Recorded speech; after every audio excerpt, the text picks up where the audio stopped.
Every day, 1,000 voices compete for your attention. Fear whispers, doubt argues, the world screams. There even comes a moment when the noise gets so loud, it feels like they're winning. But then, the author steps into his story. In the quiet of the tomb, death lost its grip. Light broke through like a shout in the shadows, like dawn sprinting into a world that forgot what hope looked like. A stone rolled back, a savior stepped out, a promise was fulfilled. The same power that conquered the grave, that told death to sit and be silent, now pulses in us. So when the world tries to come and steal what was already paid for at the cross, we remember that they do not have the final say. He does.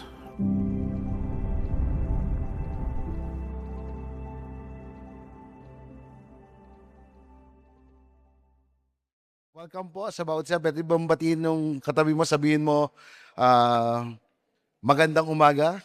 Ayun. Good morning. Sabihin mo, may gagawing mabuti ang Panginoong Diyos sa iyo ngayong araw na to. Kasi nasa ikatlong yugto na po tayo ng ating serye na pinamagatan natin, The Final Say, o ang huling salita. Kung sa atin ngayon, tatanungin natin sa pinagdadaanan natin o sitwasyon ng ating mga buhay, ano yung number one word na pwede mong banggitin? O siguro, mahal. Mahal ang gasolina. Challenge in life, fear. Pero yung word na binibigay sa atin ng Panginoong Diyos, He has the final say. Hindi lang po siya namatay, nabuhay dito sa mundong ibabaw, namatay, pero siya po ay muling nabuhay. Yung resurrection po na pangalan na yon ay napakahalaga po sa pananampalataya natin lahat. Bakit po? The Book of Corinth po, ito po ay pinabubulaanan na walang resurrection. So may mga believers, may mga tumanggap kay Jesus bilang Panginoon at tagapagligtas nila, they attending the church, pero yung kahalagahan ng resurrection ay hindi po nila ganon naunawaan. Kaya po yung unang parte, pinapakita po dun yung pundasyon ng atin pong pananampalataya o yung gospel. Ano ba yung mabuting balita? Pagka namatay ka ngayon, saan ka mapupunta? Sino po dito alam mo mapupunta ka sa langit, pakitaas ang kamay at sumigaw, "Woohoo!" Yung ibang nakakausap ko, sabi nila, bakit ganun ka kasigurado na mapupunta ka sa langit? Hindi ka naman Diyos. Ito yung sinasabi sa salita ng Panginoon. This is a truth na tunay na nabuhay ang Panginoong Hesukristo. Hindi lang namatay, but after 3 days, He rose again. Sabi po doon, nung unang week, may mga nagtestify. Even mismo si Paul, sinasaad niya na ako mismo, na-encounter ko na si Jesus ay hindi lang namatay, but cause ay nabuhay. That's why yung second week naman, ito yung nagbibigay sa atin hindi lang pundasyon, but pag-asa. Sabi mo pag-asa. Dahil kung ang pag-asa lang daw po natin ay dito sa mundong ibabaw, tayo daw po yung pinaka-kawawang tao. Kasi yung ating mga pananampalataya, yung ating pong pagsasalita, ay magiging kasinungalingan lamang kung si Jesucristo po ay hindi muling nabuhay. Bakit nandito pa tayo ngayon? Ano yung pinaglalaban natin? Pero merong pag-asa sa kinabukasan dahil ang ating pong Panginoong Jesucristo ay nabuhay. At ngayon po, in the third week naman po natin, katagumpayan. Sabi mo, katagumpayan. Ang ating katagumpayan. Ang pagkabuhay niya ay hindi lang nagbigay sa atin ng pag-asa, but ito'y nagbibigay sa atin ng katagumpayan. That's why the final say ay ang ating pong Panginoong Hesukristo na nabuhay siyang muli. Inanyahan ko ang lahat na tumayo at pagbulay-bulayin natin ang kanyang salita in 1 Corinthians chapter 15 verse 20 to 28. In ESV version, but in fact, Christ has been raised from the dead, the first fruit of those who have fallen asleep. For as by men came death, but a man has come also the resurrection of the dead. For as in Adam all die, so also Christ shall all be made alive. But each in his own order, Christ the first fruit, then at his coming, those who belong to Christ, then comes the end, when he delivers the kingdom to God, the Father, after destroying every rule and every authority and power, for he must reign until he has put all his enemies under his feet.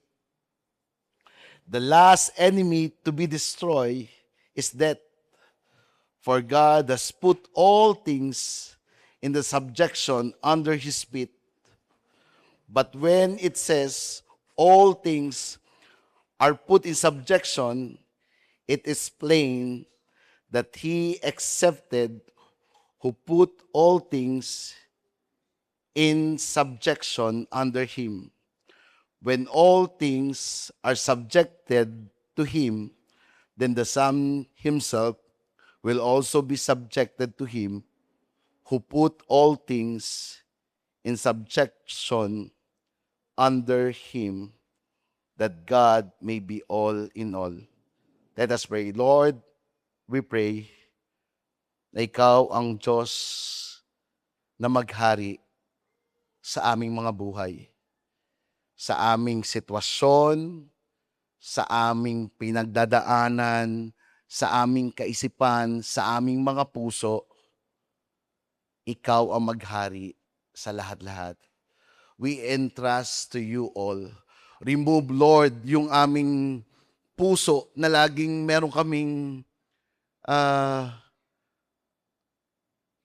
meron kami laging pride, meron lagi kaming kayabangan na by our own we can do it.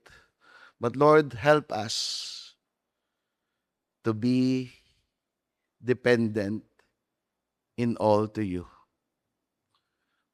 We want, Lord, before we live into this place, we really truly understand that all authority of heaven and earth has been given to Christ. In Jesus' name, amen and amen. Sige, pwede po tayo maupo.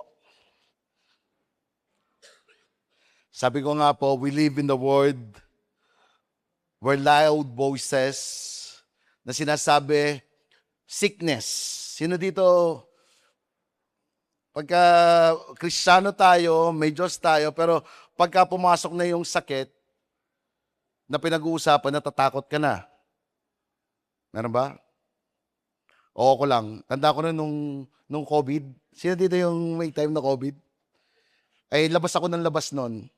Kasi may pass ako eh. Ako yung nakakabili ng mga... Ako yung inutusan ng asawa ko para bumili. Di ba? Meron lang isang tao lang na pwedeng lumabas. Tapos minsan, pag kami nakita ako, wala akong mask, nakikipagkwentuhan ako. Tapos yung asawa ko, oh, maligo ka! Pagkaligo ko,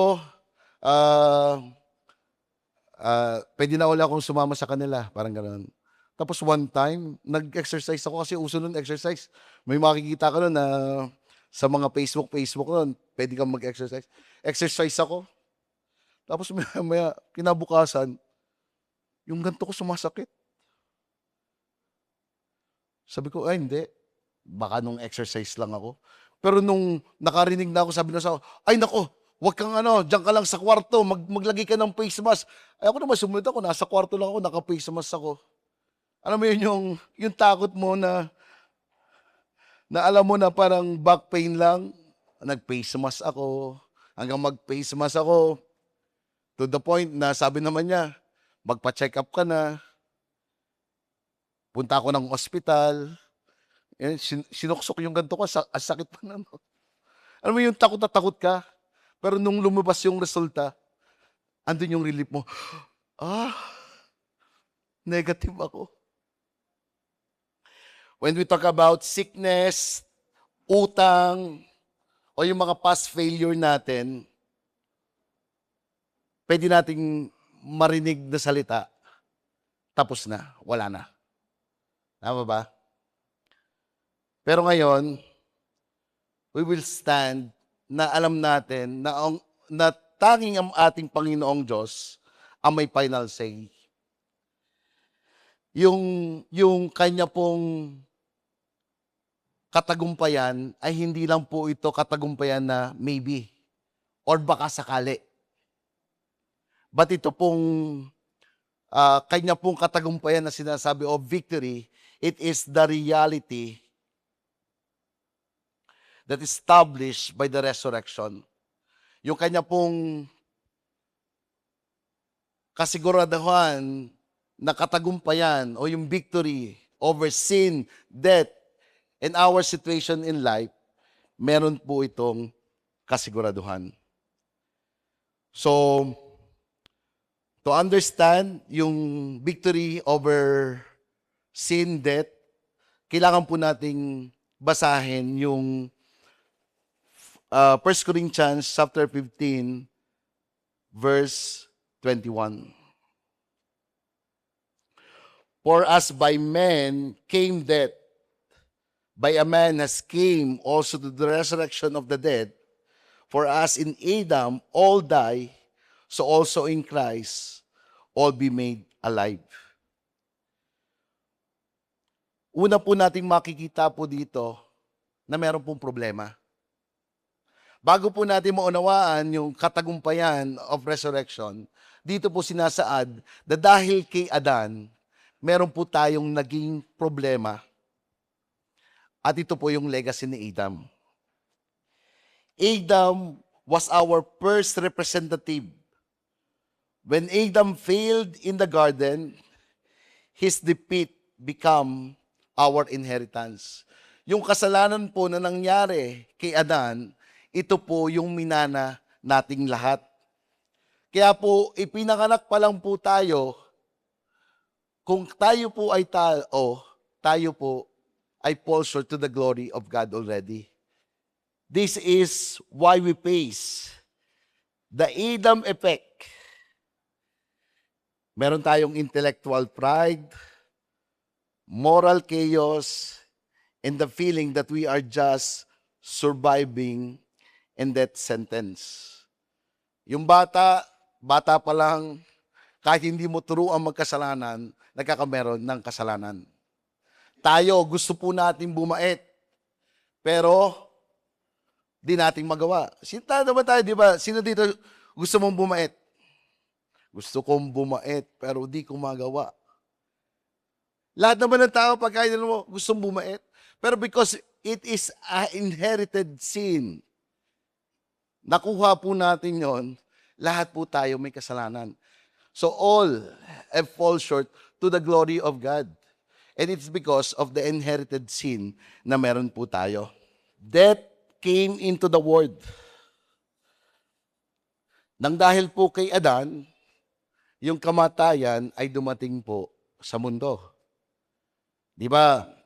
When God created the heaven and earth, sabi niya, it was good. Nung ginawa niya yung tao, tignan mo yung tao, yung mga tao na nandito, sabi niya, it was very good. Very good po yan, yung katabi nyo. Pero after po, na-create ng Diyos ang lahat at para po sa tao, mayroon lang po siyang isang binanggit na wag nilang gagawin. Wag pong kumain ng prutas doon sa tree of garden and evil. Of good and evil. Tree of good and evil. Pero ano po nangyari? Because yung sabi nung ahas, nung serpent, pinaka masarap itong pagkain na to. Anong prutas yun? Hindi po mansanas yun, ha? Lust of the eyes, lust of the flesh, even the pride, na pagkakinain mo yon. Yun lang naman po lagi ang ng kasalanan, di ba?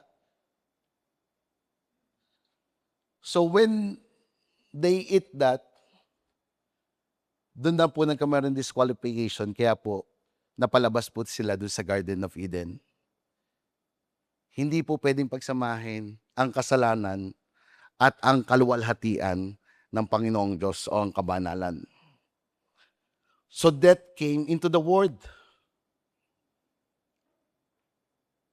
We didn't choose our birth into Adam's defeat, but it created the world where death had the first word. Hindi po natin ito pinili. Pero yung kamatayan, ito po ay nararapat sa atin. Wala pong nararapat doon sa buhay na walang hanggan. Ang nararapat po sa atin yung death. Ano po yung death na tinatawag? Ito po yung tinatawag na impyerno. E anong meron sa impyerno?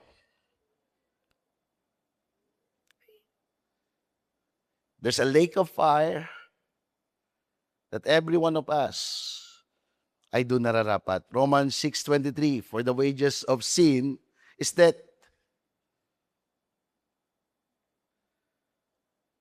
Then sin is spread to all. Adam's sin brought sin to all people. Death and sin spread to all human because of that first rebellion. In Adam, we inherited the funeral we couldn't stop. We experienced sin, death, and life challenges. Bakit may mga corrupt na tao? Bakit may patuloy at patuloy na gumagawa ng mali? Bakit may mga massacre? Sino pong sisihin natin? Theologically, it is because of the first sin. It is because of the first rebellion. And we all inherited this. That's why there's death, sin, and life challenges. And the principality of this world. Kaya po maraming demonyo. Yan. Totoo ba yung power ng demonyo? Opo. Posible ba? Yeah, when we follow the demon, we also be under the power of demon. Sino po dito, konting, lang sa'yo, yung nakiliti yung mga paborito mong kasalanan, ang bilis mong kanya-kanya po tayo ng weakness, tama ba? Yung iba, pagka nasagi lang, ay! Gold agad, di ba? Yung iba naman, pasensyoso sa ganon, pero may ibang bagay, pagka na-trigger, nakita mo yung kaklase mo nung grade 3 na may atraso sa'yo, nagagalit ka pa rin. O pagka pinag-usapan yung na-reject ka, all of this is in us.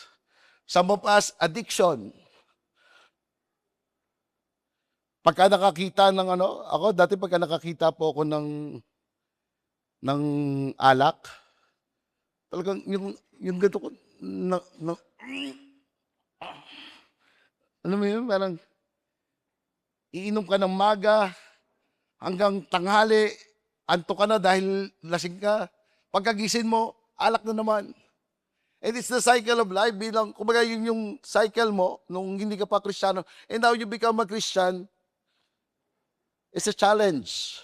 There's a challenge in life.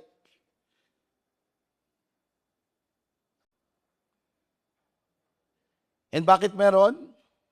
Bakit meron mga, yung sa flood control, may mga engineer na ganon? Hindi naman po lahat ng engineer. Siya dito gusto maging contractor bigla, di ba? Yung mga ganon. Parang in the back of our mind, meron po tayong evil.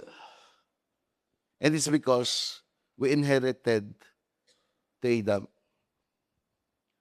But maraming salamat God made a solution.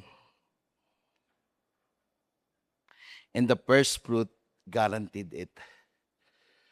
Yung unang bunga, yun po yung nagbigay garantiya. In verse 20, but in fact, Christ has been raised from the dead, the first fruit of those who have fallen asleep. Verse 22, as in Adam, all die, so also Christ shall all be made alive. Dahil kay Kristo daw po, lahat ng namatay ay muling mabubuhay. And He is the first fruit.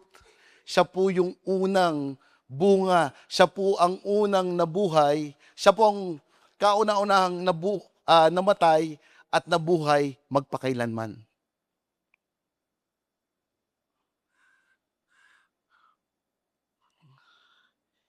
God did not leave us in Adam's grave. He sent a new representative that set the new legal precedent. If death came through a man, then life must also come through a man. That's why ang Diyos po, kita niyo ba yung logic, ano? Parang, kung tutusin, siya po ay Diyos. Siya po ang may gawa ng lahat na pwede naman yung kasalanan, wag na lang niya mabayaran. Pero because He is holy, because He is just, siya po mismo yung nagbayad ng ating mga kasalanan. And it shows how really the grace and the love of God has been into us. Kaya po nagkatawan tao siya para po kunin ang tinatawag na ating mga kasalanan. Alive forever.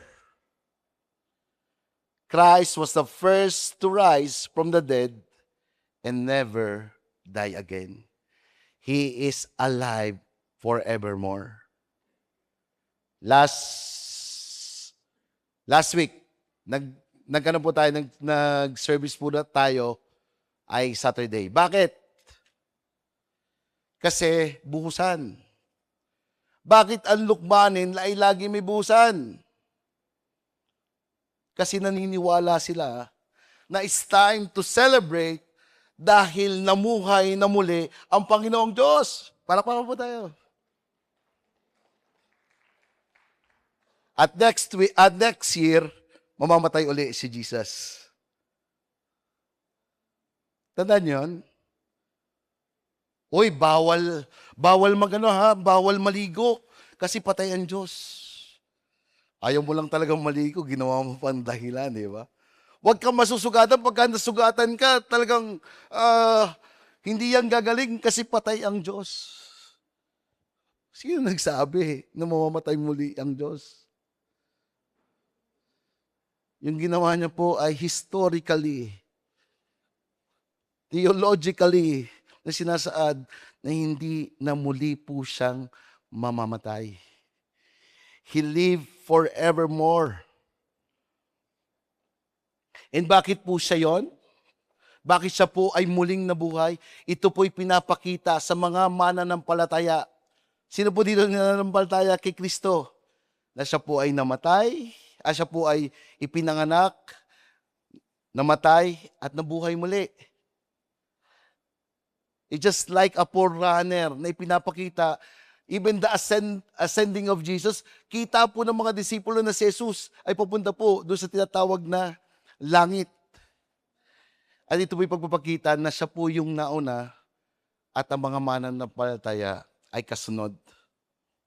Our forerunner, Christ is the guarantee of our eventual resurrection to eternal life. Later on po, yung mga tumanggap, there's a forgiveness of our sins and there's an eternal hope na nag-iintay sa atin. And buti na lang. Kasi di ba yung verse 20 sabi doon, but in fact, Christ has been raised from the dead. Sabi doon, but in fact, ibig sabihin po noon, meron po siyang sinundan. Yung verse 19, na kung na tayo daw po, ang pag-asa natin ay hindi lang po dito sa mundong ibabaw, dahil kung dito lang daw po sa mundong ibabaw, tayo daw po yung pinakakawawang tao. Di ba yung verse 19, yung but, pagka may but, ibig sabihin nun, meron pong sinundan yon. Sinasaad po sa verse 19, na kung ang pag-asa lang daw po natin ay dito sa mundong ibabaw, tayo na daw po yung pinakakawawang tao. Pero hindi po. Verse 19 ay nagpapakita na magkameron daw po tayo ng makakalangit na kaisipan. Na hindi lang po tayo mananahan dito sa mundong ibabaw, but may nag-iintay po na langit sa atin. Kaya yung ginagawa daw po natin dito ay hindi po nagbibigay sa ating ng kaawaan. Sige, balik tayo. Sino po dito? Natuto ka na magpatawad. Madali magpatawad? Hindi. Pero nung meron ka ng Kristo, natuto ka magpatawad. Sino po dito, you become kind, naging mabuti ka na, naging mapagmahal ka. Natuto kang, hindi ka lang magpatawad, but natuto kang magmahal. Natuto kang magka-purpose in life. Yung mga victory group leader natin dito, yung mga nagsishare ng gospel, yung pumupunta ng campus every Wednesday, may mga campus po na nag-gather dito. We have purpose in fame. Because of Him, our suffering has purpose and it will not in vain. Dahil po sa Kanya, yung purpose po natin at yung suffering na ginagawa natin dito, ay hindi po ito mapupunta at mauwi sa walang kaparakan. Dahil po si Jesucristo ay nabuhay muli. Every time we go to the campus, sabi natin, change the campus. Buhay po sa atin yon. Yung change the life, change the nation. Church planting. Bakit hindi lang po nauwi sa Lukban, but we're going to do the church planting? Because alam po natin na hindi lang po para dito yon sa mundong ibabaw, pero it is eternal.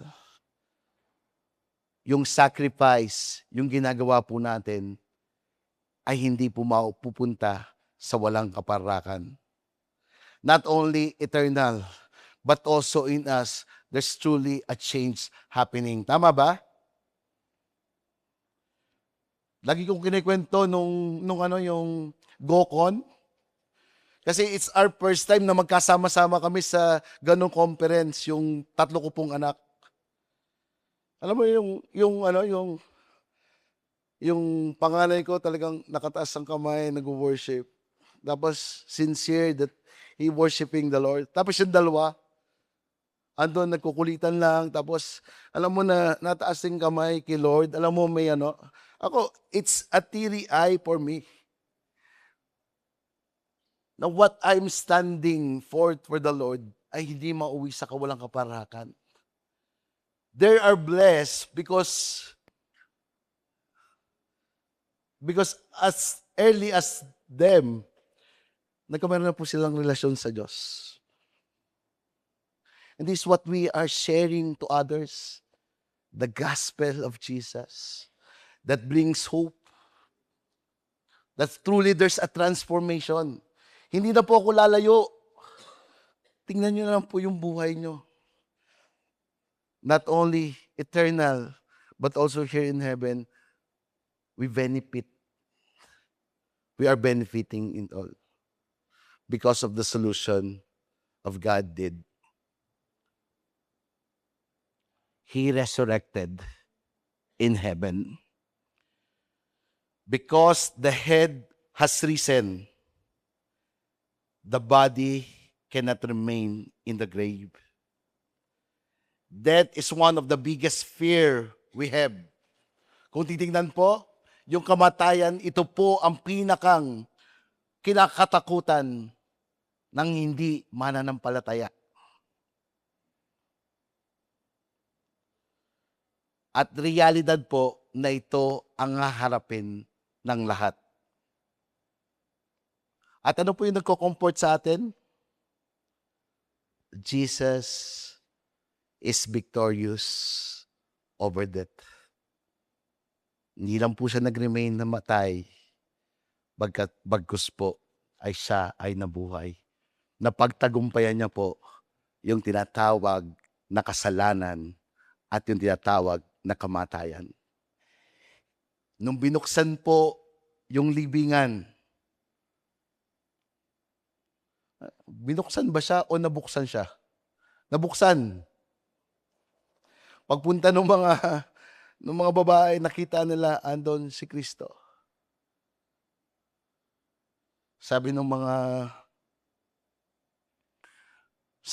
sundalo, pumunta dun sa kanilang mga pinuno. Sabi nila, wala na si Kristo.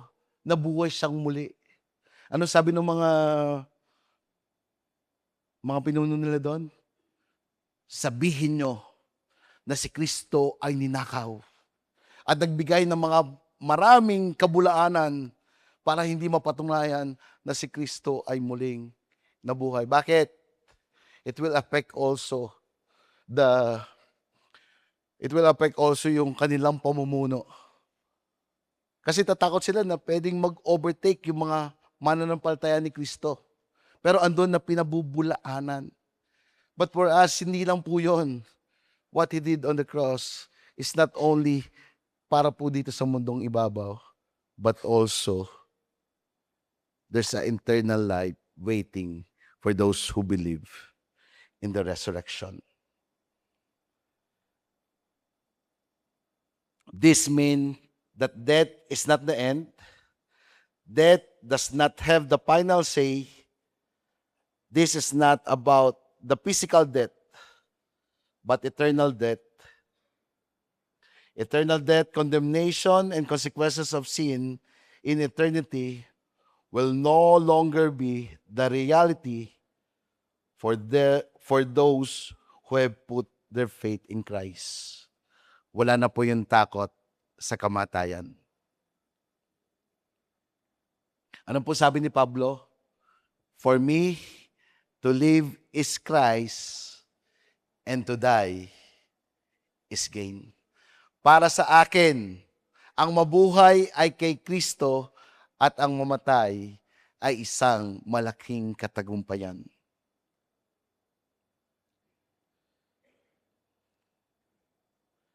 This solution is not end up only that we have eternal life, but it gives also the authority to actively enforcement o aktibong pagpapatupad. Verse 25 to 26. Meron tayo diyang verse 1 Corinthians 15 verse 25 to 26. For he must reign until he has put all his enemies under his feet. The last enemy to be destroyed is death. Sa Tagalog, sapagkat si Kristo ay dapat maghari hanggang lubusan niyang malupig ang lahat ng kanyang mga kaaway. At ang huling kaaway na kanyang lulupigin ay ang kamatayan. Verse 26. It's all. Sapagkat si Kristo ay dapat maghari hanggang sa lubusan niyang malupig ang lahat ng kanyang kaaway at ang kaaway na kanyang lulupigin ay ang kamatayan. Now, if the victory is legally ours, kung ang katagumpayan is legally sa atin na po, bakit patuloy pa tayong lumalaban? It is because the victory is currently being enforced. Our King is not just waiting, He is working. So tayo po bilang mananampalataya, kung tinanggap natin si Kristo, at alam po natin na napagtagumpayan na ng Panginoon ang ating kasalanan, hindi lang po tayo para isipin ito, bagkos aktibo po tayong ipinapatupad ito. Hindi po tayo underdog. Let me tell you this, if there's fear in you, kung ang kasalanan ay patuloy pa rin po tayong sinasakop, we already free in that sin. Hindi po tayo talu-talunan. But tayo po, we are not underdog. But tayo po ay totoong nagtagumpay na.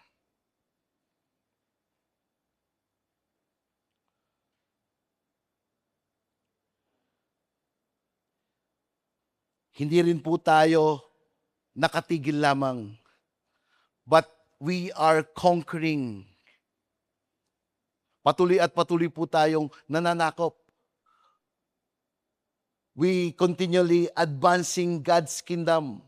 Sabi po noon, and the gates of hell will not overcome it. It's just a gate. Tayo po lagi ay nasa offensive side. Sino po dito nanonood kayo ng boxing? Di ba ang boxing may defense? Meron din pong offense. Bilang daw pong Kristiyano, hindi lang po daw tayo defense. Ay, andyan na sakit. Takot ako.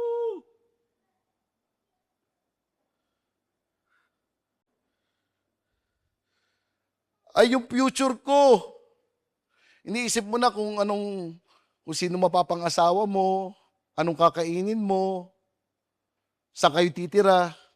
Ay, grade 6 ka pa lang. Huwag mo na. Di ba, fear of the future. Sino dito, you have fear of the future. Ako, sabi ko, malapit nang mag-college yung anak ko. Tapos, nung pinost ko, nung senior and junior night, pinost ko. Magkatabi kami. May nag-message, Pastor, bantayan mo na yan. Bigla ko kinabahan. Pero ano daw sabi? Ito yung pagtaas pagtaas ng gasolina. Nakabili ako ng bike. Naku, baka wala na ako. Baka hindi ako makarating ng Lokban na maglalakad ako. Bili ako ng bike. Kasi tataas. Tapos pagka nakikita ko tataas, nagpapagasolina ako. Ako lang ba yung ganon? Natatakot? Pero anong dapat? Sabi niyo, Pastor, wag! Sabi mo ganon. Aktibo daw po tayo. Hindi po aktibo na gamitin natin social media at i-bash natin yung mga leader natin. But the church, ano ba yung aktibo na tinatawag ng Diyos sa atin? Maging mapagdasal po tayo. In all time, sabi po doon, in Thessalonian, go to the Lord. Every time may dumadating po na problema sa atin, what we are doing, the authority of heaven has been given to Jesus already. And we have also this authority that God given to us. When we connect to the Lord, pagka tayo po nagdadasal, ano sabi doon? In James 5, the prayer of a righteous man is powerful and effective. Sino po dito righteous? Because of our faith to Jesus, sino po dito righteous? We are righteous because we receive Jesus Christ as Lord and our Savior. Ang panalangin daw po natin ay powerful with the capital F. May kapangyarihan po. Every time we pray to the Lord, inaalaw po natin na yung kanyang kamay ang gumalaw sa sitwasyon na hindi po natin kaya. And let's do it actively bago po tayo gumawa ng sarili po natin. And it is not only powerful, but it is effective.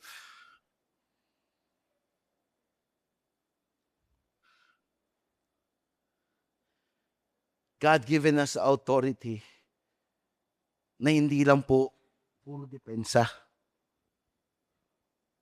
But He wants us to go into the offensive side.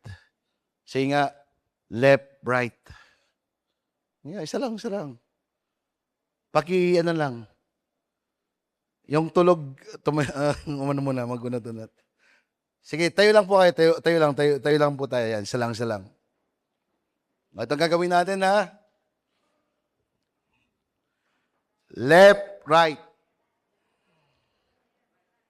Sabi mo, honor God, make disciple. Saba, honor God, make disciple. Sige, upo na po ulit tayo.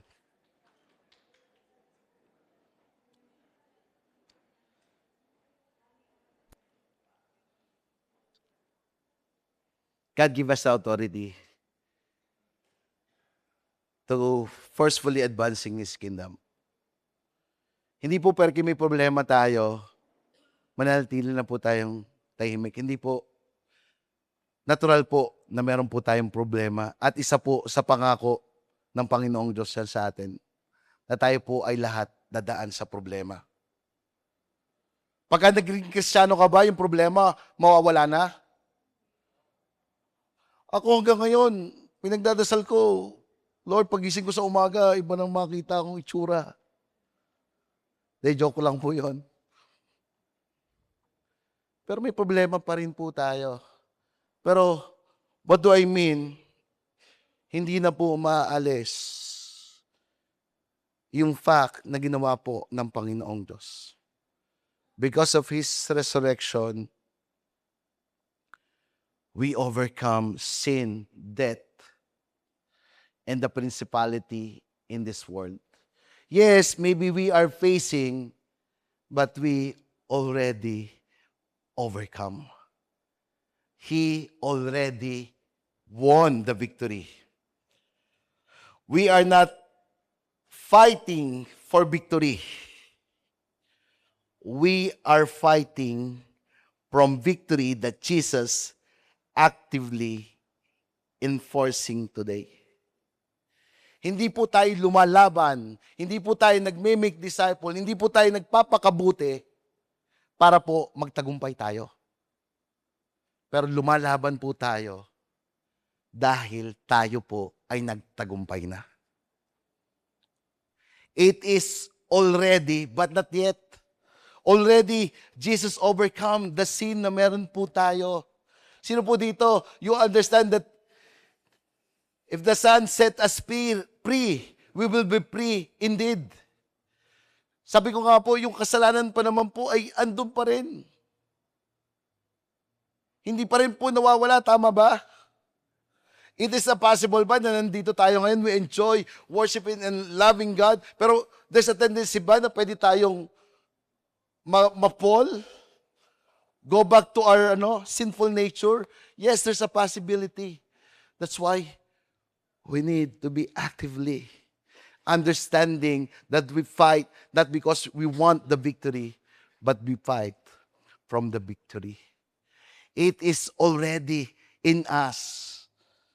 But because we are in heaven, in earth, it is not yet. Sino po dito nanonood kayo ng mga pelikula? Paborito niyong pelikula? Sino po dito paborito niyo? Si Fernando po Jr. Yung mga bata, sino yun?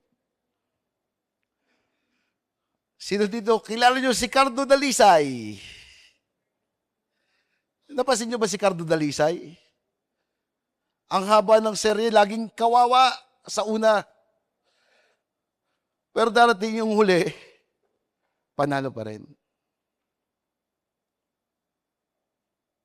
Si Fernando po, lagi, si Lito Lapid, ang daming kalaban, binabaril, labas na yung bituka. Buhay pa rin. Kilala niyo ba yun, si Leon Guerrero? Tapos nung gumante, yung dalawa tumatakbo, kumuha ng kutsilyo. Binaril, nahati yung yung bala. Panalo pa rin. We already won because of what Christ did. You are victorious. Sige, palakpakan po natin ang Panginoon. So as I end, sabi po sa verse 28,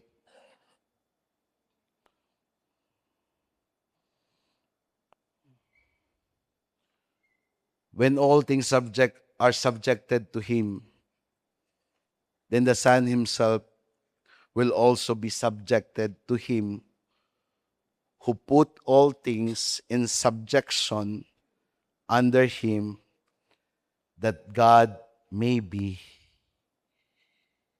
all in all.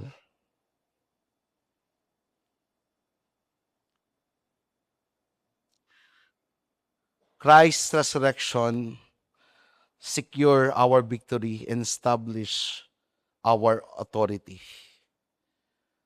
The resurrection doesn't just save our soul for the hereafter. It empowers our life for the here and now. The final says belong to the one who has lost the word over history. Verse 28 tells us, when every enemy is subdued, the Son hands the kingdom to the Father so that God may be all in all. This means that in the end, every shadow of Adam must vanish. Every tear will be wiped out, and only the glory of God will remain. As I end, stop listening to the world's first word and start living by God's final say. God called us not to worry, not to have fear, but fully trust into Him. Pagka po may mga problema tayong dinadaanan, hindi daw po kinikimkim natin o sinosolo natin, but itaas po natin yung tiwala natin sa Kanya. Let's be dependent to God. Lagi po natin sabihin sa problema natin, mas malaki ang Diyos ko sa iyo. Huwag po tayo mag-focus sa problema. Alam niyo po yung piso, di ba? Sabihin daw parang yun yung problema natin. Pagka doon ka lang daw po nakatingin, hindi mo nakikita na yung buong paligid mo na ganun kalaki. Ang liit lang po ng problema kung ikukumpara sa Diyos na meron po tayo. Hindi po absent ang malaking problema sa atin. Pero isa lang po yung sigurado. Present po yung overcomer na Diyos na meron tayo. That's why we also are overcomer. We also a conqueror. Let us pray. Lord, thank you for today. We pray, God, that we will stop listening to the word, but we will start living in your final say. Thank you, Jesus, for your resurrection, that we have the confidence of our faith and hope for our future. So if you are here today, you are facing fear for the future, God is telling you that I am big in your problem. I am a sovereign God who knows everything.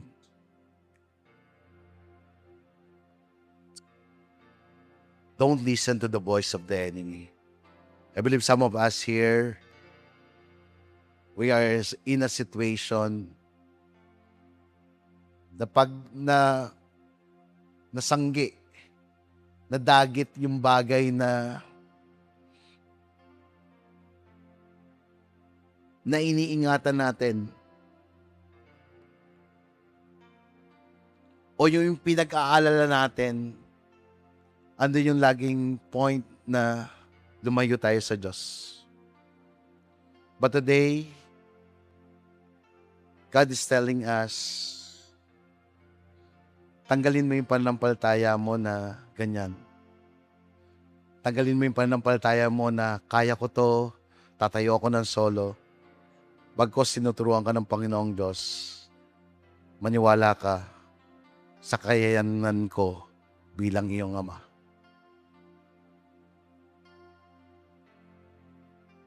I don't know, but the word is pride.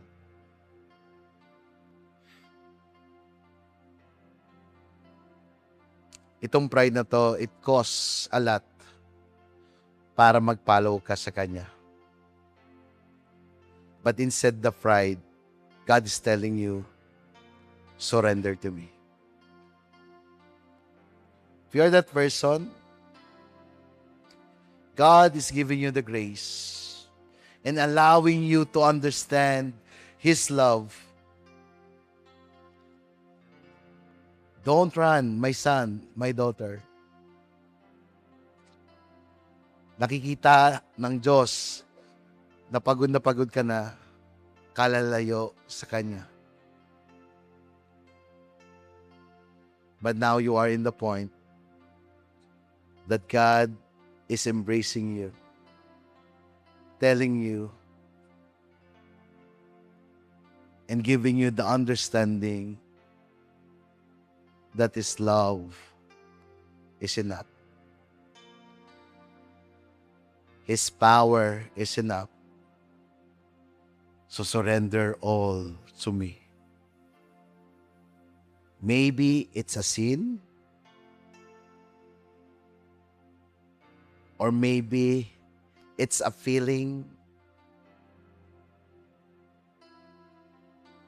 or maybe it's a person.